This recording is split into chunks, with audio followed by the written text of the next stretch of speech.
Hello guys, welcome to my YouTube channel I S Atulya. Atulya, ठीक है। आज हम पॉलिटी का प्रीएम्बल टॉपिक कवर करेंगे, ठीक है। तो ये है विजन आईएएस का क्विक रिवीजन मॉड्यूल था, जिसका बहुत ही अच्छा बेहतरीन लिखा गया है। अगर इसके कंटेंट आप देखेंगे अगर, तो बहुत ही अच्छा लिखा गया है। ये कोई प्रमोशन नहीं, कंटेंट अच्छा है इसलिए मैं बता रहा हूँ आपको। क्विक रिवीजन के लिए बेस्ट है। तो इसमें हम प्रीएम्बल टॉपिक पढ़ते हैं। तो चलिए शुरू करते हैं। तो जो दिया है प्रीएम्बल, ठीक है। Be the people of India having solemnly resolved to constitute India into a sovereign socialist secular democratic republic and to secure all the citizens, ठीक है। कहने का मतलब ये है, हम भारत के लोग भारत को एक संपूर्ण प्रभुत्व संपन्न समाजवादी पंथनिरपेक्ष और लोकतांत्रिक गणराज्य बनाने के लिए तथा इसके समस्त नागरिकों को, ठीक है, ये इसका पूरा मतलब होता है, ठीक है। अब इसमें देखते हैं जो हमें justice and social economic political, हमें जस्टिस कौन कौन से प्रोवाइड किए गए हैं? सोशल इकोनॉमिक पॉलिटिकल, यानी कि सामाजिक आर्थिक और राजनीतिक न्याय, ठीक है। लिबर्टी जो देखा जाए, लिबर्टी की बात करते हैं। Liberty of thought, expression, belief, faith and worship, यानी कि विचार जो हमें अभिव्यक्ति का विचार, विश्वास, धर्म और उपासना की स्वतंत्रता, इसका मतलब ये होता है। इक्वलिटी के बारे में बात करते हैं। Equality of status and opportunity and to promote among them all, इसका मतलब होता है प्रतिष्ठा और अवसर की समता प्राप्त करने के लिए तथा, ठीक है। और क्या है फ्रेटर्निटी? क्या है फ्रेटर्निटी? का मतलब होता है कि उन सब फ्रेटर्निटी का मतलब हो जाता है उन सब में व्यक्ति की गरिमा और राष्ट्र की एकता तथा अखंडता सुनिश्चित करने के लिए करने वाले बंधुत्व बढ़ाने बढ़ाने के लिए, ठीक है। फ्रेटर्निटी मतलब बंधुत्व होता है। बंधुत्व बढ़ाने के लिए हम क्या क्या करते हैं? Assuring the dignity of the individuals की dignity and the unity and integrity of the nations, ठीक है। In our Constitutional Assembly, this 26th day of November 1949, यानी कि 26 नवंबर 1949 की बात की जा रही है। Do hereby adopt, enact and give to the our self to this constitution, यानी कि कॉन्स्टिट्यूशन हमने adopt, enact and give to our self कब दिया था? ये हमने दिया था 26 नवंबर ऑफ 1949। एग्जैक्ट डेट याद कर लीजिएगा। पूछा जाता है कि डेट ऑफ अडॉप्शन क्या होता है। देखिए लिखा है date of adoption of constitution कब है? 26 नवंबर 1949, ठीक है। यानी कि भारत को हम सॉरी भारत का संविधान हमने कब अडॉप्ट किया था? 26 नवंबर 1949 में, ठीक है। आगे देखते हैं हम। अच्छा, अब हम नेचर ऑफ स्टेट के बारे में बात करते हैं, यानी कि भारत की जो स्टेट है उनकी प्रकृति कैसी है, ठीक है, उसके बारे में बात करते हैं। तो सॉवरेन है। पहला क्या है? सॉवरेन। सॉवरेन का मतलब होता है संप्रभु, ठीक है।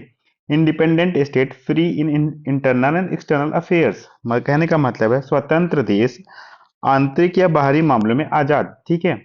हम जो है अपने इंटरनल और एक्सटर्नल अफेयर्स के लिए स्वतंत्र हैं, किसी के ऊपर डिपेंडेंट नहीं है, यही कहने का मतलब है।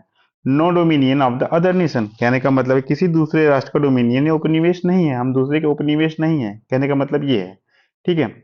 किसका नेचर है? ये सॉवरेन का नेचर है, याद कर जाइएगा। फिर यूएन और Commonwealth membership has no effect on the Indian sovereignty, कहने का मतलब ये है संयुक्त राष्ट्र का जो राष्ट्रमंडल की सदस्यता का भारत की संप्रभुता पर कोई प्रभाव नहीं पड़ेगा। किस पे? संप्रभुता पर, यानी कि सॉवरेनिटी पर, ठीक है, कोई प्रभाव नहीं पड़ता है। अच्छा, अब हम देखते हैं डेमोक्रेटिक।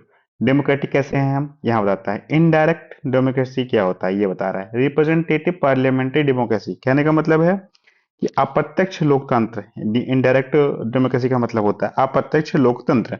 इसका मतलब हो गया प्रतिनिधि संसदीय लोकतंत्र, यानी कि रिप्रेजेंटेटिव जो होते हैं वो पार्लियामेंट्री डेमोक्रेसी से आते हैं। जो हमारे रिप्रेजेंटेटिव होते हैं उन्हें हम चूज करते हैं, तभी वो पार्लियामेंट में पहुंचते हैं, ठीक है। अच्छा, सम मैनिफेस्टेशंस, वो क्या है? Universal adult suffrage, periodic elections, etc. जो कुछ घोषणाएं हैं, मैनिफेस्टेशन मतलब घोषणाएं होती हैं, कुछ घोषणाएं जो हैं सार्वभौमिक, यानी कि यूनिवर्सल। एडल्ट फ्रेंचाइजी का मतलब होता है वयस्क मताधिकार, यानी कि जो 18 प्लस हैं उन्हें ही वोट देने का अधिकार है, उसे ही बोलते हैं, ठीक है। समय समय पर चुनाव, यानी कि पीरियोडिक इलेक्शंस, ईटीसी, ठीक है। ये हमारे कुछ मैनिफेस्टेशंस हो गए। अच्छा, political plus social plus economic democracy, कहने का मतलब है राजनीतिक सामाजिक और लोकतांत्रिक, राजनीतिक सामाजिक और आर्थिक लोकतंत्र, ठीक है, ये हमारा है, ठीक है। और रिपब्लिक के बारे में देखते हैं। रिपब्लिक का क्या हो जाता है? रिपब्लिक का क्या है कि two category of democratic polity, ठीक है, एक मोनार्कियल होता है, एक रिपब्लिक होता है। कहने का मतलब है जहां राजशाही होता है उसे मोनार्की बोलते हैं, और जहां पे रिपब्लिक होता है उसे गणराज्य बोलते हैं। तो मोनार्की क्या होता है, head of the state queen, और स्टेट ये होता है क्वीन होती है, यानी कि हेरिडेटरी, यानी कि वंशानुगत पोजीशन, एग्जाम्पल ब्रिटेन है, ठीक है। और रिपब्लिक क्या है, इलेक्टेड है। रिपब्लिक का मतलब होता है वहां पे इलेक्शन इलेक्ट किए जाते हैं, ठीक है, डायरेक्ट और इनडायरेक्ट, इनडायरेक्ट इलेक्शन या डायरेक्ट इलेक्शन के द्वारा, ठीक है। जो उसके हेड होते हैं वो इलेक्ट किए जाते हैं। अच्छा, पॉलिटिकल सॉवरेनिटी इन पीपल, जो पॉलिटिकल सॉवरेनिटी होती है यानी राजनीतिक राजनीतिक संप्रभुता जो होती है वो एक व्यक्ति में निवास करती है। एक व्यक्ति जैसे कि राजा के हाथों में होने की बजाय लोगों के हाथ में होती है। इसे कहने का मतलब यही, जो पॉलिटिकल सॉवरेनिटी है in people and not in the single individual of the king, ठीक है। जो यहाँ सॉवरेनिटी होती है वो प्रजा में होती है, ना कि राजा में, यानी कि लोगों में होती है, ना कि राजा में या फिर किसी और में, ठीक है। Absence of any privilege class, कहने का मतलब किसी भी विशेष अधिकार प्राप्त वर्ग की अनुपस्थिति, मतलब किसी को भी विशेष अधिकार नहीं प्राप्त किया गया है, ठीक है। अच्छा, ऑब्जेक्टिव ऑफ इंडियन कॉन्स्टिट्यूशन देखते हैं आप, क्या क्या ऑब्जेक्टिव्स हैं। तो पहला क्या है, जस्टिस। जस्टिस हमें तीन फॉर्म में प्रोवाइड है, कौन कौन से। और ये कहाँ से लिया गया है, तो ये रशियन रेवोल्यूशन से लिया गया है। ये इंपॉर्टेंट हो जाता है प्री के लिए, तो आप इसको याद करिएगा, ठीक है, कि जस्टिस हमारे तीन हैं। कहाँ से लिए गए हैं, रशियन रेवोल्यूशन से लिए गए हैं। अच्छा, कौन कौन से हमारे जस्टिस हैं, तो उसके बारे में हम देख लेते हैं। पहला हमारा है सोशल, ठीक है, यानी कि सामाजिक, ठीक है। समाज में equal treatment of all citizen without social distinction, यानी कि सभी को समान भाव से देखना, यानी समान भाव से ट्रीट करना, ठीक है। और अगर शुद्ध हिंदी में देखा जाए तो इसका हो जाएगा सामाजिक भेद, यानी कि धर्म जात आदि के बिना सभी नागरिकों के साथ समान व्यवहार करना, इसका मतलब यही हो जाता है, ठीक। अच्छा, इकोनॉमिक का मतलब हो जाता है आर्थिक। अर्थ इकोनॉमिक जस्टिस कौन कौन सा है, eliminating inequalities in wealth, income and property. इसका मतलब हो गया धन, आय और संपत्ति में असमानताओं को दूर करना, ठीक। इसका मतलब ये हो गया। अच्छा, सोशल प्लस इकोनॉमिक का मतलब हो जाएगा डिस्ट्रीब्यूशन ऑफ जस्टिस। कहने का मतलब सामाजिक और आर्थिक इक्वलिटी होता है। जो हम डिस्ट्रीब्यूशन मतलब वितरण करना होता है ना, वितरणात्मक जो होता है वो न्याय प्रोवाइड करना, यानी कि सोशल इकोनॉमिक जस्टिस के द्वारा हम एक डिस्ट्रीब्यूटिव जस्टिस प्रोवाइड करते हैं, ठीक है। पॉलिटिकल क्या है, all the citizen have equal political right, जितने भी सिटीजन हैं उनको सेम पॉलिटिकल राइट प्रोवाइड है। Equal access to the all political office and equal voice to in the government, ठीक है। सभी नागरिकों को समान राजनीतिक अधिकार, सभी राजनीतिक कार्यालयों सभी के राजनीतिक कार्यालयों में समान पहुंच और सरकार तक अपनी बात पहुंचाने का समान अधिकार है सबको, किसको, सबको, ठीक है। अब लिबर्टी की बात कर लेते हैं। लिबर्टी क्या है, लिबर्टी, इक्वलिटी एंड फ्रेटर्निटी की बात करते हैं। कहाँ से लिया गया, फ्रेंच रिवोल्यूशन से लिया गया है, ठीक है।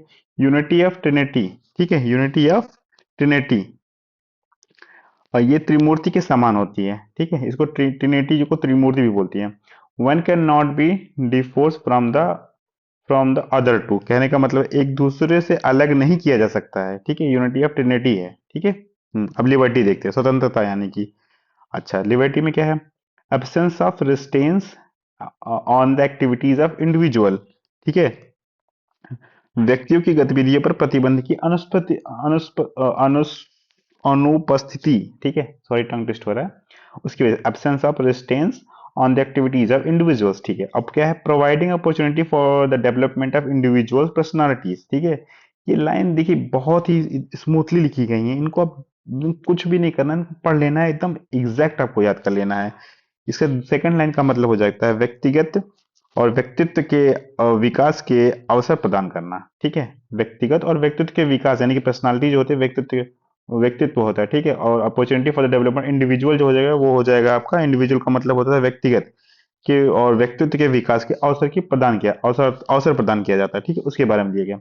लिबर्टी ऑफ थॉट, हमें कौन कौन सी लिबर्टी प्रोवाइड है, वो है liberty of thought, expression, belief, faith and worship. जो विचार की अभिव्यक्ति है हमें, अभिव्यक्ति की, विश्वास की और आस्था की और उपासना की स्वतंत्रता हमें प्राप्त है, ठीक है। Not absolute but qualified liberty, कहने का मतलब ये है संविधान में लिखित सीमाओं के भीतर पूर्ण नहीं बल्कि शक्तियुक्त स्वतंत्रता। कहने का मतलब ये है, मतलब ये जो स्वतंत्रता हमें मिलती है वो लिमिटेड है, इसको लिमिट करते हैं, ये नहीं अनलिमिटेड आप कुछ भी कर सकते हैं, देश के खिलाफ आप कुछ नहीं बोल सकते हैं, यही कहने का मतलब है। Not absolute but qualified liberty, ठीक है। अच्छा, इक्वालिटी क्या है, एब्सेंस ऑफ स्पेशल प्रिविलेज, जो हमें इक्वलिटी है, इक्वलिटी को हिंदी में हम कहते हैं समता। उसे वो है एब्सेंस ऑफ स्पेशल प्रिविलेजेस और टू एनी सेक्शन, किसी भी वर्ग के लिए विशेष अधिकार की अनुपस्थिति, ठीक है, किसी भी वर्ग को विशेष अधिकार नहीं दिया गया है। Provision of provisions of adequate opportunities for the individual without any discrimination, ठीक है। इसका कहने का मतलब है बिना किसी भेदभाव के सभी व्यक्तियों के लिए पर्याप्त अवसर का प्रावधान किया गया है, ठीक। Equality of status and opportunities का मतलब यह है संविधान में लिखित सीमाओं के भीतर ही आपको जो है जो इक्वलिटी और अपॉर्चुनिटी मिलती है, ठीक है। ये नहीं कि संविधान में जो नहीं लिखा उसके आगे भी जाके या फिर उसके विरुद्ध भी जाके आपको इक्वलिटी और स्टेटस प्रोवाइड किया जाएगा। जैसे अभी आपको पता है कि इमरजेंसी लग जाती है तो कौन कौन सी आर्टिकल का सस्पेंशन किया जा सकता है, ठीक। अच्छा, अब हम पढ़ते हैं कि थ्री डायमेंशंस ऑफ इक्वलिटी वो कौन कौन से हैं। सिविक, जो कि आर्टिकल 14 टू 18 में दिया है, फंडामेंटल राइट में। पॉलिटिकल जो है हमें 325 से 326 में दिए हुए हैं, और इकोनॉमिक जो है वो 39 दिया गया है, आर्टिकल 39 वो डीपीएसपी में। अच्छा, 20 आर्टिकल 325 क्या है, इसके लिए हमें देखते हैं। No person is to be declare ineligible for the inclusion in the electoral rolls on the ground of religion, race, caste और सेक्स। कहने का मतलब ये है कोई भी व्यक्ति को इनएलिजिबल नहीं घोषित किया जाएगा इलेक्टोरल रोल में इंक्लूड करने के लिए ऑन द बेसिस ऑफ, जो बेसिस इसमें दिया गया है वो क्या है, धर्म, मूलवंश, जाति या लिंग के आधार पर, ठीक। और आर्टिकल 326 का मतलब है election in the Lok Sabha and the state assemblies to be the basis of adult suffrage. जो लोकसभा और राज्य विधानसभाओं में चुनाव होंगे वो वयस्क मताधिकार के आधार पर ही होंगे, ठीक। ये इसका मतलब है। वयस्क मताधिकार मतलब 18+ आप रहेंगे तभी इलेक्टोरल रोल में आपका नाम रहेगा, तभी आप वोट डाल पाएंगे, वही है। अब फ्रेटर्निटी के देखते हैं, यानी कि बंधुत्व बोलते हैं। सेंस ऑफ ब्रदरहुड, ब्रदरहुड का मतलब हो जाएगा आपका भाईचारे की भावना रखना। सेंस ऑफ ब्रदरहुड मतलब भाईचारे की भावना। मैनिफेस्टेशन क्या है, single citizenship, fundamental duty to promote harmony and brotherhood. जो मैनिफेस्टेशन का मतलब मैंने पहले बताया था, घोषणाएं होती हैं। सिंगल सिटीजन मतलब एकल नागरिकता। फंडामेंटल ड्यूटी मतलब मूल कर्तव्य के रूप में आपसी सद्भावना और भाईचारे को बढ़ावा देना है, इसका मतलब है, ठीक। अच्छा, ensure dignity of individuals, unity and identity of the nation, इसका मतलब क्या हो जाता है, इस लाइन का मतलब हो जाता है कि व्यक्ति की गरिमा और राष्ट्र की एकता एवं अखंडता को सुनिश्चित करना। इंटीग्रिटी मतलब अखंडता को सुनिश्चित करना, ठीक। In preamble, is preamble is a part of constitution, ये क्वेश्चन बहुत बार पूछा जाता है। Is preamble is a part of constitution, तो कई सारे इसमें आप केसेस देख लेंगे, केशवानंद भारतीय देख लेंगे, गोलकनाथ केस देख लेंगे, ठीक है। तो इसमें है यस, क्या है, प्रियम्बल भाग है किसका, कॉन्स्टिट्यूशन का। But it is not source और limitation of power to legislature and it is not justiciable, it is non justiciable. कहने का मतलब ये है कि जो प्रियम्बल है वो पार्ट तो है, ठीक है, लेकिन ये विधायिका के लिए शक्ति का स्रोत या उसकी शक्तियों पर प्रतिबंध नहीं है, और इसके लिए न्यायालयों में दावा नहीं, यानी कि गैर परिवर्तनीय किया जा सकता है, नॉन जस्टिसिएबल है ये कहा जा रहा है, ठीक है।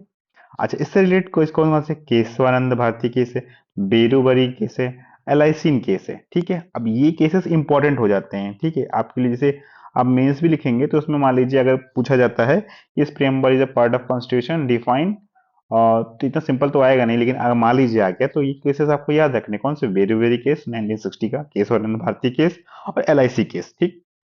तो बेरूबेरी केस में बोला गया था 1960 में नॉट पार्ट ऑफ कॉन्स्टिट्यूशन। जब बेरूबेरी का केस बेरूबरी का केस हुआ था 1960 में, तो सुप्रीम कोर्ट ने कहा था preamble is not part of constitution, ठीक। तो ये याद कर लेंगे। केशवानंद भारती केस 1973 में हुआ था, इसमें भी बोला गया था कि preamble is a part of constitution, ये अभी तक का सबसे बड़ा बेंच बना था, ठीक है। एलआईसी ऑफ इंडिया केस 1995 में बोला गया था पार्ट ऑफ कॉन्स्टिट्यूशन, इसमें भी बोला गया था। यानी कि दो केसेस ऐसे हमें मिलते हैं जिसमें सुप्रीम कोर्ट ने बोला है कि preamble is a part of constitution, ठीक। अच्छा, इस प्रियम्बल अमेंडेबल मतलब क्या हम प्रियम्बल को अमेंड कर सकते हैं, यानी कि संशोधित कर सकते हैं कि नहीं। तो केशवानंद भारती केस में इसके बारे में जानकारी दी गई है। 1973 में केस आया था, तो डेट याद रखिएगा। आजकल यूपीएससी डेट, सॉरी, क्या बोलते हैं, कॉन्सेप्ट भी पूछती है और डेटाज भी पूछती है। डेट एंड डेटाज पहले बोलते थे ना, UPSC never ask date and datas, अब यूपीएससी करने लगी है, तो याद करना है इसको आपको, ठीक है। Preamble is preamble can be amended under article 368। जो प्रियम्बल है यानी कि प्रस्तावना है वो आर्टिकल 368 के अंतर्गत अमेंड किया जा सकता है, यानी संशोधित किया जा सकता है, subject to the condition, subject जो कंडीशन दिया गया that no amendment is done to the basic features, जो भी अमेंडमेंट किए जाएंगे वो बेसिक स्ट्रक्चर को विरुद्ध नहीं किए जाएंगे, यानी बेसिक स्ट्रक्चर को छोड़ के किए जाएंगे। ऐसा कोई भी अमेंडमेंट नहीं होगा जो बेसिक स्ट्रक्चर का उल्लंघन करता हो, ठीक है। अमेंडमेंट ओनली वंस एज सो फार, अभी तक जो है एक बार अमेंडमेंट किया गया था, वो है 42nd constitution amendment act 1976, sorry 1976, ठीक है। एक्ट जो 42nd कॉन्स्टिट्यूशन अमेंडमेंट है वो 1976 में आया था, ठीक है। अच्छा, 42nd अमेंडमेंट के बारे में हम देखते हैं क्या क्या है। तो इसमें क्या जोड़ा गया था, सोशलिस्ट जोड़ा गया था, यानी कि समाजवादी, ठीक है। इसमें क्या है, डेमोक्रेटिक सोशलिस्ट, ठीक है। पब्लिक एंड प्राइवेट सेक्टर को एग्जिस्ट मिक्स्ड इकोनॉमी, यानी कि जो मिक्स्ड इकोनॉमी है भारत का, उसमें पब्लिक और प्राइवेट सेक्टर दोनों साइमल्टेनियसली को एग्जिस्ट करते हैं, इसके बारे में बताया गया है। अच्छा, not communist socialist abolition of private property and nationalization of all means of product and distribution, कहने का मतलब ये है समाजवादी व्यवस्था निजी संपत्ति का उन्मूलन तथा उत्पादन और उनके वितरण के संसाधनों पर राष्ट्रीयकरण नहीं, ठीक है। इसका मतलब ये हो जाता है blend of Marxism and Gandhism with heavy tilt towards Gandhism socialist, जो हमारा सोशलिस्ट है वो गांधी जी का और मार्क्स मार्क्स का, जो कार्ल मार्क्स का है उसके ब्लेंड है, यानी मिक्सचर है, लेकिन जो टिल्टेड है इसके टू गांधीज्म की तरफ अपना टिल्टेड है, ठीक है। जो गांधीवाद गांधीवादी समाजवाद की ओर भारी झुकाव के साथ मार्क्सवाद और गांधीवाद का मिश्रण है, कहने का मतलब ये है। बीपीएसपी आल्सो ए सोशलिस्ट कैनोटेशंस, ठीक है। जो राज्य के नीति निर्देशक तत्व हैं वो भी समाजवादी अर्थ भी हैं, वो भी समाजवादी अर्थ हैं, ठीक है। अच्छा, सेकुलर के बारे में, जिसे जिसे हम बोलते हैं पंथ निरपेक्ष, क्या बोलते हैं, पंथ निरपेक्ष, ठीक है। पॉजिटिव कॉन्सेप्ट ऑफ सेकुलरिज्म, जो सेकुलरिज्म का जो पॉजिटिव कॉन्सेप्ट है वो हमें सेकुलरिज्म से मिलता है, ठीक। All religion has same status and support from the state, सभी धर्मों को राज्य से समान दर्जा और समर्थन प्राप्त है, ठीक। आर्टिकल 25 टू 28 जो है फंडामेंटल राइट में फ्रीडम ऑफ रिलीजन के बारे में दिया गया है, किसके बारे में, फ्रीडम ऑफ रिलीजन के बारे में, ठीक। अच्छा, अब देखते हैं इंटीग्रिटी के बारे में, जिसे हम बोलते हैं अखंडता, क्या बोलते हैं, अखंडता बोलते हैं, क्या, ठीक है, अखंडता। अच्छा, integrity has added to reflect broader interpretation of the fraternity which promotes spirit integral structure of the nation which consists of diverse case class region religion language sex and ideologies etc, कहने का मतलब ये बंधुत्व की व्यापक व्याख्या को प्रतिबंध करने के लिए अखंडता को जोड़ा गया है, किसको जोड़ा गया है, अखंडता को जोड़ा गया है, ठीक है। यह राष्ट्र की अभिन्न संरचना की भावना को बढ़ावा देता है, किसको बढ़ावा देता है, राष्ट्र की अभिन्न संरचना को बढ़ावा देता है, ठीक।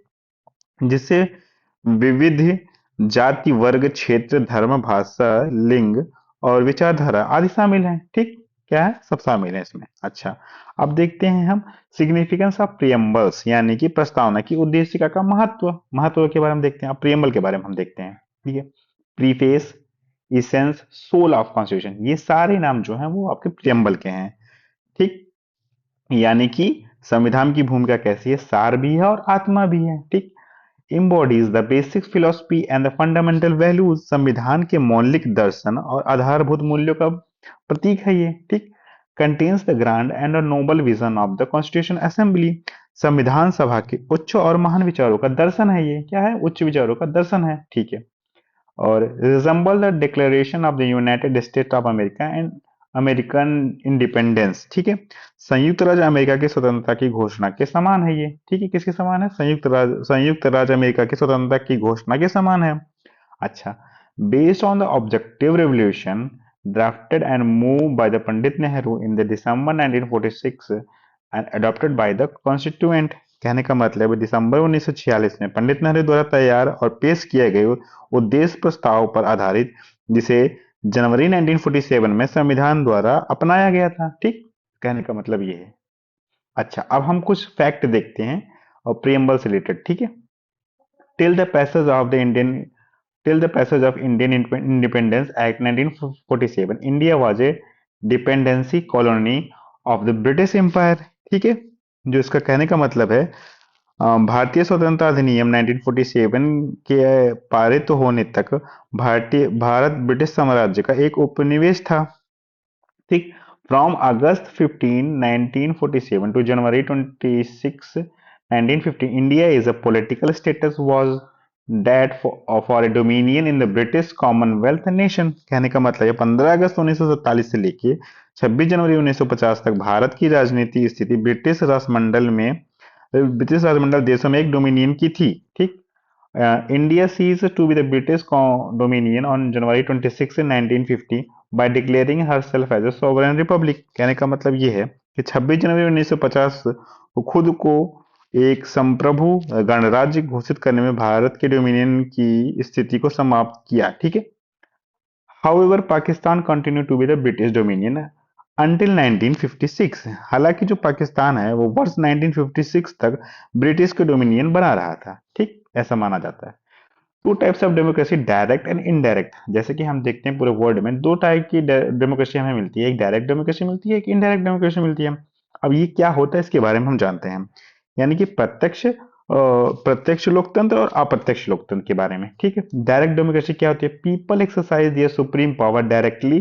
ठीक, जो पीपल हैं वो अपने अधिकार पावर को एक्सरसाइज करते हैं डायरेक्ट टू सुप्रीम कोर्ट, यानी कि कहने का मतलब है लोग सीधे अपनी सर्वोच्च शक्ति का प्रयोग करते हैं। उदाहरण के लिए स्विट्जरलैंड प्रत्यक्ष लोकतंत्र का मुख्य औजार है। सेम चीज यहाँ लिखा हुआ है। Four device Switzerland four device for direct democratic art. ठीक है। अच्छा, रेफरेंडम क्या होता है इसके बारे में देखते हैं, बहुत बार पूछा गया है। इसको हिंदी में बोलते हैं परिपृच्छा। क्या बोलते हैं? परिपृच्छा। इसमें क्या था?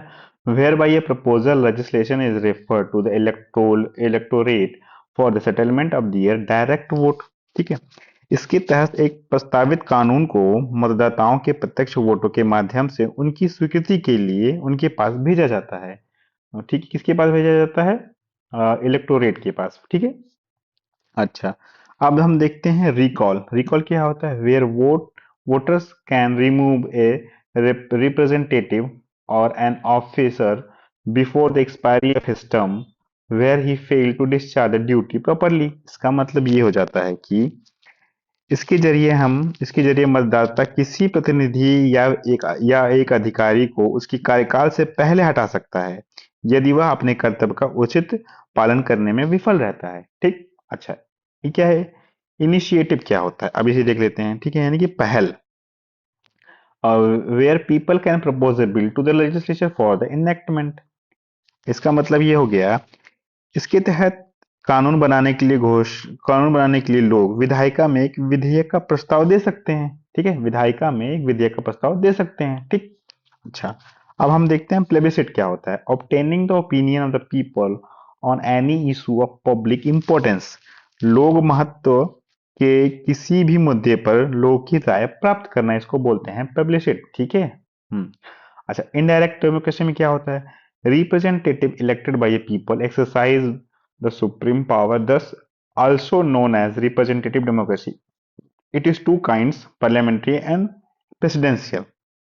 कहने का मतलब है जनता द्वारा चुने गए प्रतिनिधि सर्वोच्च शक्ति का प्रयोग करते हैं।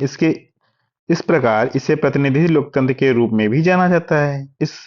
यह दो प्रकार का होता है, संसदीय और राष्ट्रपति व्यवस्था। ठीक। इसी के साथ प्रियम्बल टॉपिक एंड होता है।